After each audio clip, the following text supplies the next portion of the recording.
Good evening students, कैसे हैं आप सब लोग। हमने कल मेरे प्रीवियस वीडियो में हमने फैराडे के नियम के बारे में बात करी थी कि किस तरीके से मात्रात्मक अध्ययन का मतलब ये है। मैं आपको उसको एक डायग्राम से मैं बताने की कोशिश करता हूँ कि ये जैसे मान लीजिए मेरा एक इलेक्ट्रोलाइटिक सेल है, इसके अंदर ये इलेक्ट्रोड लगे हुए हैं, ओके। इसके अंदर ये बैटरी है। आप पूरा डायग्राम समझिए, ये माइनस चार्ज है, ये प्लस चार्ज है। क्यों? क्योंकि ये इस प्लस टर्मिनल से जुड़ा हुआ बैटरी की और ये माइनस टर्मिनल से जुड़ा हुआ है। इसके अंदर आपने कोई भी एक इलेक्ट्रोलाइटिक सॉल्यूशन ले रखा है, विद्युत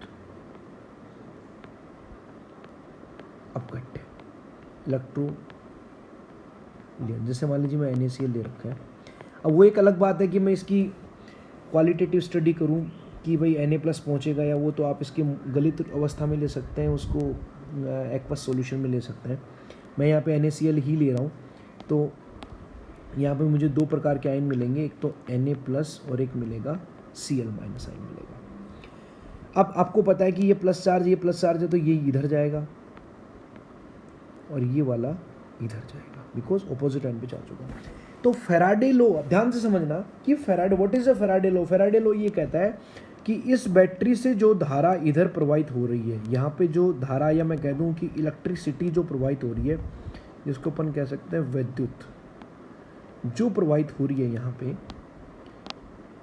वो जो विद्युत है, या मैं कह दूं उसको Q से प्रेजेंट करूंगा। किससे प्रेजेंट करूंगा? मैं Q से प्रेजेंट करूंगा। इसको मैं किससे प्रेजेंट करूंगा? Q से प्रेजेंट करूंगा। ये जो Q जितनी इसमें प्रवाहित हो रही है, उससे Na+ और Cl- कितनी मात्रा में इसमें डिपॉजिट होंगे। कौन डिपॉजिट होगा वो अपन पहले बात कर चुके हैं, वो तो मैंने इससे पहले बता दिया। डिपॉजिट कितनी मात्रा में होगा, तो अपन ने फैराडे के नियम के अकॉर्डिंग आपने देखा था कि फैराडे ये कहता है कि W is directly proportional to Q। W is directly proportional to, W का मतलब है कि कितनी मात्रा में वह इलेक्ट्रोलाइट, या वो जो इलेक्ट्रोलाइट के पार्ट्स हैं, सोडियम और क्लोराइड, वो डिपॉजिट होंगे। वो इस बात पर निर्भर करता है कि आपने बैटरी से धारा कितनी प्रवाहित करी है। धारा मैं बार बार इसलिए बोल रहा हूँ, एग्जैक्ट वर्ड तो इलेक्ट्रिसिटी होगा, because electricity is equal to Q is equal to होता है IT। क्या होता है? IT। इस तरीके से कितनी धारा कितने समय तक प्रवाहित की जाती है, उन दोनों का जो गुणनफल है, जो दोनों का कि जो मल्टीप्लिकेशन है, वो किसके बराबर होता है? Q के बराबर होता है। तो जितनी मात्रा में विद्युत यहाँ बैटरी से प्रवाहित होगी, उतनी उसके अनुसार, उसके समानुपाती में ही W वहाँ पे डिपॉजिट हो जाता है। W होता है उस धातु की मात्रा ग्रामों में। धातु की मात्रा जो है ग्राम में, ये W है। ये कौन है? W है, धातु की मात्रा ग्राम में। अब बात ये आती है कि जब मैं इस प्रोपोर्शनलिटी को हटाता हूं तो एक कांस्टेंट आता है, इसको Z कहते हैं, और Q की वैल्यू आपको पता है, अभी मैंने लिख दी I और T। तो ये आपको सबको लोग पता लग गया कि W is equal to ZIT होता है। W is equal to ZIT होता है। अब बात ये आती है कि T क्या है, ये मुझे पता लग गया, सेकेंड्स टाइम। I का मतलब मुझे पता लग गया एम्पियर। W का मतलब मुझे पता है कि धातु की मात्रा कितनी ग्राम इसमें डिपॉजिट हुई, इलेक्ट्रोड के ऊपर डिपॉजिट हुई। अगर वो सॉलिड होगा तो इलेक्ट्रोड पे चिपक जाएगा, गैसियस होगा तो वो वहाँ से लिबरेट हो जाएगा। अब बात आती है इस Z की। किसकी बात आती है? इस Z की, कि व्हाट इज दिस Z। ये Z क्या है? अब ये Z क्या है, इसके ऊपर डिपेंड करता है कि इससे हम बता लेते हैं। Z एक इलेक्ट्रोकेमिकल इक्विवेलेंस है, वैद्युत रासायनिक तुल्यांक है। तुल्यांक का मतलब, जैसे मुझे पता है कि 1 किलोग्राम बराबर 1000 ग्राम होता है, ये तुल्यांक है। ये मतलब अपने को, सॉरी, इसको मैं, इसका मतलब ये है, जैसे मुझे पता है कि 1 किलोग्राम बराबर 1000 ग्राम होता है, तो ये फिक्स है। उसी तरीके से हमें ये देखना है कि कितनी धारा प्रवाहित करने पर कितना मात्रा में ग्राम में वो धातु डिपॉजिट होगा। ये किसने बताया था? फैराडे ने बताया था। जिस प्रकार से 1 किलोग्राम बराबर 1000 ग्राम होता है, वैसे मुझे ये पता करना है कि कितना W डिपॉजिट होगा जब कितनी मात्रा में Q हो जाए। जैसे किलोग्राम में इतने ग्राम होते हैं, वैसे मुझे ये पता लगना चाहिए कि Q के अंदर कितना W डिपॉजिट होगा। ये सारी चीज़ें मुझे यहाँ पे देखनी होंगी। समझ में आ रहा है? इस तरीके से मुझे ये बता करना है। तो इसके लिए सबसे पहले आप समझिए कि क्या हो रहा है इसके अंदर। सारी चीज़ों को अपन समझते हैं। देखिए, इसके अंदर मैं वापस से आपके बात कर रहा हूँ। देखिए, ध्यान देंगे कि यहाँ से बैटरी से जो विद्युत प्रवाहित हो रही है वो एक्चुअली उसको मैं ये कह सकता हूँ कि सपोज कीजिए कि यहाँ पे जब ये प्लस आयन आकर के डिपॉजिट होगा या इसके ऊपर जाएगा या मैं कह दूँ ये इस पे जाएगा, ये सारा का सारा खेल तो इलेक्ट्रॉनों का ही है ना। किसका खेल है ये? सारा का सारा इलेक्ट्रॉनों का खेल है। इसको आप समझिए किस तरीके से अपन बात कर सकते हैं। सारा का सारा खेल इसमें इलेक्ट्रॉनों का। इलेक्ट्रॉनों का कैसे? आप देख सकते हैं कि जब सोडियम आयन होगा वो रिडक्शन शो करेगा। क्या शो करेगा? रिडक्शन शो करेगा। कैसे? जैसे सोडियम आयन है, एक इलेक्ट्रॉन लेगा और क्या बना देगा? सोडियम बना देगा। ठीक है। ऐसे ही Cl माइनस है, वो एक इलेक्ट्रॉन त्यागेगा प्लस 1 इलेक्ट्रॉन और क्या बना देगा? Half Cl2 gas plus 1 electron. इस तरीके से तो ये सारा का सारा खेल इलेक्ट्रॉनों का। ये इलेक्ट्रॉन ना सोडियम को मिले इसलिए सोडियम धातु बन गया। Cl में से इलेक्ट्रॉन निकली इसलिए Cl2 क्या बन गई? गैस बन गई। क्या बन गई? गैस बन गई। और ये क्या बन गया? सॉलिड बन गया। तो सारा का सारा गेम जो है इसके अंदर वो किसका है? इलेक्ट्रॉन्स का। तो सपोज कीजिए कि इस बैटरी से, ध्यान से समझना भैया, इंपॉर्टेंट बात बताने जा रहा हूं आपको मैं, कि इस बैटरी से सपोज कीजिए जो विद्युत निकल रही है उस विद्युत से सपोज करो, क्योंकि आपको पता है कि कंडक्टेंस दो टाइप की होती है, एक तो आयनिक कंडक्टेंस और एक क्या होती है? Electronic conductance. आप सब लोगों को पता है। और मैंने आपको ये बताया भी था कि इलेक्ट्रोलाइटिक सेल, दो सेल मैंने आपको शुरू में बताए थे, वैद्युत रासायनिक सेल और वैद्युत अपघटनी सेल। अभी हम बात कर रहे हैं वैद्युत अपघटनी सेल की। हमारे को इलेक्ट्रोकेमिस्ट्री बहुत डिटेल में पढ़नी है, तो इसलिए मैं ये कह सकता हूँ कि अभी मैंने शुरू करी थी वैद्युत अपघटनी चालकता या वैद्युत अपघटनी सेल में अभी पढ़ा रहा हूँ। उसके बाद में वैद्युत रासायनिक सेल की बात करेंगे। दोनों में डिफरेंस क्या था कि वैद्युत अपघटनी जो सेल हैं वो क्या करते हैं? विद्युत धारा को रासायनिक ऊर्जा में कन्वर्ट करते हैं। और वैद्युत रासायनिक सेल क्या करते हैं? रासायनिक ऊर्जा को विद्युत ऊर्जा में परिवर्तित करते हैं। तो वैद्युत ऊर्जा किसकी वजह से आ रही है? इलेक्ट्रॉनों की वजह से। मतलब यहाँ से जो Q निकल रहा है नीचे की तरफ, वो Q क्या दे रहा है अपने को? इलेक्ट्रॉन दे रहा है। कितना दे रहा है?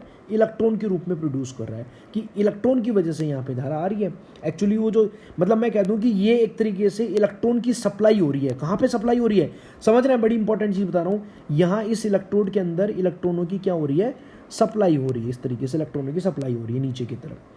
अब एक इलेक्ट्रॉन को सप्लाई करने के लिए मैं कहूँ कि आपको पता है केमिस्ट्री के अंदर अपन मोल्स की बात करते हैं कि अगर ये बैटरी 1 मोल इलेक्ट्रॉन सप्लाई करे, अरे भाई ये इलेक्ट्रॉन आ रहे हैं तभी तो सोडियम इलेक्ट्रॉन को लेकर सोडियम बना रहा है, Cl माइनस इलेक्ट्रॉन निकाल रहा है, तो ये इलेक्ट्रॉन आ कहाँ से रहे हैं? ऊपर बैटरी से तो आ रहे हैं। अगर बैटरी इलेक्ट्रॉन सप्लाई नहीं करेगी in the form of Q, in the form of electricity, विद्युत ऊर्जा के रूप में, तो फिर ये नीचे रिडक्शन ऑक्सीडेशन होंगे ही नहीं। तो ये सपोज कीजिए कि बैटरी नीचे इलेक्ट्रॉन सप्लाई कर रही है, तो मुझे ये देखना है कि 1 मोल, कम से कम 1 मोल इलेक्ट्रॉन सप्लाई करने के लिए बैटरी को कितनी विद्युत खर्च करनी पड़ेगी। 1 मोल इलेक्ट्रॉन सप्लाई करने के लिए इसको कितनी वो सप्लाई करनी पड़ेगी, ये मुझे यहाँ पे देखना पड़ेगा। तो देखिए यहाँ पे इसका अप्रोक्सीमेशन आपको करना है, तो आपको पता है कि जो Q होता है, क्या होता है? Q होता है। इसका Q का देखिए कि जो Q होता है ये क्या होता है? अगर Q बराबर IT, अगर 1 एम्पीयर की धारा 1 सेकंड तक प्रवाहित की जाएगी तो 1 कूलाम क्या प्रवाहित धारा हो जाएगी? 1 कूलाम, क्योंकि Q का जो मात्रक है वो कूलाम होता है, I का मात्रक धारा है, धारा गुणा समय बराबर कूलाम, ये 1 कूलाम धारा होगी। तो अब बात ये आती है कि मुझे ये देखना है कि 1 मोल इलेक्ट्रॉन सप्लाई करने के लिए कितना कूलाम इस बैटरी को नीचे डालना पड़ेगा, इस बैटरी को नीचे डालना पड़ेगा। देखिए आप देख सकते हैं कैसे मैं इसको एक बार समझाता हूँ कि 1 इलेक्ट्रॉन बराबर, सब लोगों को पता है 1.6 इंटू 10⁻⁻19 कूलाम होता है। अब 1 मोल इलेक्ट्रॉन होंगे, आपको अभी मैं इसको देखो, मैं एक एग्जांपल से भी समझा सकता हूँ।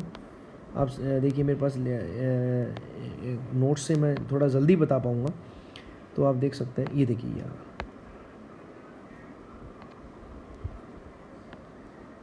आप देख सकते हैं इसको, ये देखिए, ध्यान देंगे सब लोग। ये देखिए 1 इलेक्ट्रॉन पे चार्ज कितना है? 1 इलेक्ट्रॉन के ऊपर चार्ज है 1.60 इंटू 10⁻⁻19 कूलाम, आपके सामने है, ध्यान देना भैया सब लोग।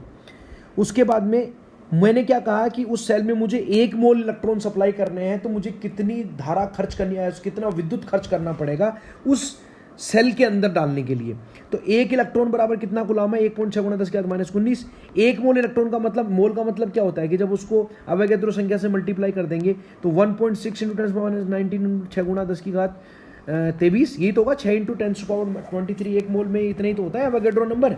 इसको मल्टीप्लाई कर दिया तो 96,500 कूलम आ गए, 96,500 कूलम आ गए। इसका मतलब ये हो गया कि मुझे उस सेल के अंदर 1 मोल इलेक्ट्रॉन नीचे सप्लाई करने के लिए, जो वो क्या करेंगे, वो इलेक्ट्रॉन किसके लिए उत्तरदायी हैं, जो कि कैथोड के ऊपर अपचयन करेंगे और एनोड के ऊपर ऑक्सीकरण करेंगे।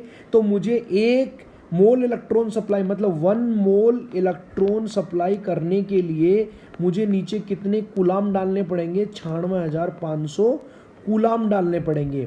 और ये कौन डालेगा, ये डालेगी आपकी बैटरी। कौन डालेगी, ये बैटरी। कौन डालेगी, ये बैटरी डालेगी। तो कहने का मतलब मुझे बैटरी से इतने कूलम धारा प्रवाहित करनी पड़ेगी, और इतने कूलम का एक, जैसे मैं कहूँ कि भाई मेरे पास में 1000 ग्राम आए, अब मैं उसको 1000 ग्राम बोलूँ या 1 किलोग्राम बोलूँ, वैसे ही 96,500 कूलम, क्योंकि ये सारी गणित किसने करी थी, मैथमेटिक्स किसने करी थी, फैराडे ने। तो उसके सम्मान में इसका नाम दे दिया गया कि इतने कूलम को कितने के बराबर माना जाएगा, 1 फैराडे के बराबर माना जाएगा। किसके बराबर माना जाएगा, 1 फैराडे के बराबर उसको माना जाएगा। तो कहने का मतलब ये हो गया कि 1 मोल इलेक्ट्रॉन सप्लाई करने के लिए मुझे 1 फैराडे विद्युत उस सेल के अंदर प्रवाहित करनी पड़ेगी, उस सेल के अंदर प्रवाहित करनी पड़ेगी। और ये जो जेड कहता है, जेड ये कहता है कि 1 फैराडे अगर आप उसके अंदर विद्युत प्रवाहित करोगे तो उस धातु का, चाहे वो धातु कैसी भी हो, उस धातु का एक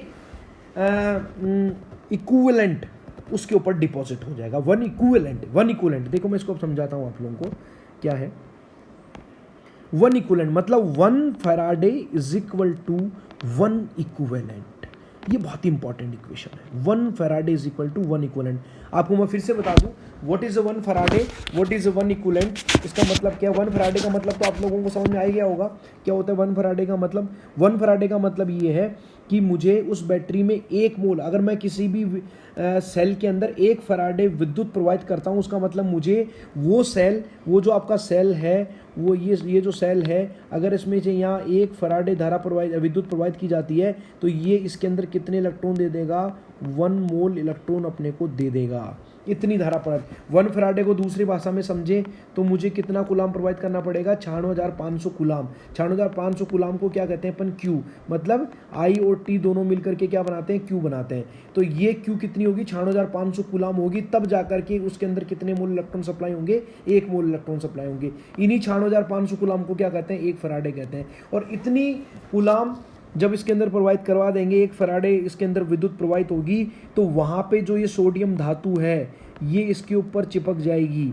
या मैं कह दूं कि उस सॉल्यूशन के अंदर, सपोज कीजिए मैं कहूँ सोडियम धातु है 1+ Na+, तो इसकी भी एक इक्विवेलेंट उसके ऊपर जाके डिपॉजिट हो जाएगी इलेक्ट्रोड के ऊपर। अगर Mg+2 है तो वो भी कितनी डिपॉजिट होगी, 1 इक्विवेलेंट डिपॉजिट होगी। अगर मैं कहूँ एल्यूमिनियम +3 है तो भी कितनी डिपॉजिट होगी, 1 इक्विवेलेंट का होगी।